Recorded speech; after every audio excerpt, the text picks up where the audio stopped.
समस्त को नमस्कार।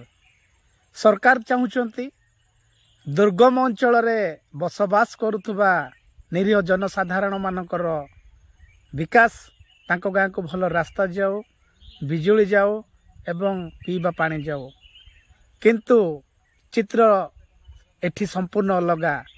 अधिकारी माने चाहूँगी दुर्गम अंचल विनाश। कथाटा शुणा को बहुत खराब लगिले भी वास्तव रे यह ही सत। तेणु केवल कागज कलम रे ही चली दुर्गम अंचल विकास। ना पहुँची पारुची भल रास्ता, ना पीवा पानी, ना विद्युत संयोगीकरण। यार एक ज्वलंत उदाहरण कंधमाल जिला घोदगिरी ब्लॉक अंतर्गत कलिंगा ग्राम पंचायतर गद्दिंगा ग्राम रे देखा मिली। 157 नंबर जातीय राजपथ ठारू मात्र 3 किलोमीटर मध्य अवस्थित गद्दिंगा ग्रामटे, किंतु आज पर्यंत यही ग्राम को भल रास्ताटे नहीं।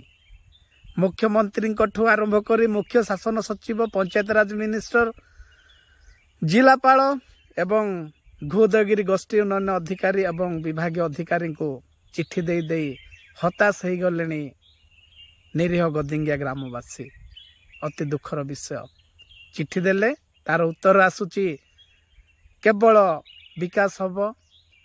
एमजीएनआरजेएस काम रे 12 लाख टंका अनुमोदन होईची। केवल एमजीएनआरजेएस देखे माटी पका चली 2 मास पर वर्षा आसिले पुणी थरे से माटीटा धोई की पलाउची।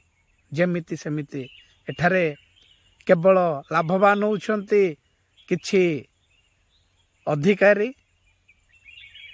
एवं कॉन्ट्रैक्टर माने, किंतु ग्रामवासी कौन सी लाभ नहीं। अति दुखर विषय। बारंबार अभियोग पर जिते ग्रामवासी थकी गले ता परवर्ती समय रे निजस्व उद्यम रे गाँव किछि किछि टंका कलेक्शन करी से माने गोड़ी बाली माटी सीमेंट किणी निजस्व खर्च रे निजे परिश्रम करी टिके रास्ता कले। ता परवर्ती समय रे पुणी थरे से रास्ताटी खराब हो गला। वर्तमान से ग्राम को आज भी एम्बुलेंस जाई पारुनी। अति दुखर विषय। एम्बुलेंस सेवारू वंचित अछंती गद्दिंगा ग्रामवासी। थरे चिंता करंतु, जेतेबेले आमको निहाती एम्बुलेंस आवश्यकता होची। राति अधरे वर्षा समय जेतेबेले गोटे मेडिसिन किनिबा पई आमे घोदगिरी मार्केट को जावा को चाहूथबा, से समय रे गाड़ी जाउ नथबो। भाबंतु आमर अवस्था कि भली हबो। किंतु एतिकी अवगत करिबा सत्ते मध्य आज पर्यंत जिला प्रशासन तो दूरर कथा, घोदगिरी गोष्ठी उन्नयन अधिकारी किंबा कौन सी विभागीय अधिकारी पाद मध्य एही गद्दिंगा ग्राम रे पड़िनी। तो विकास हेबो कि भली? अधिकारी माने जदि ग्रामांचल रे पाद देबेनी तेबे ग्रामांचल रे विकास हेबा असंभव।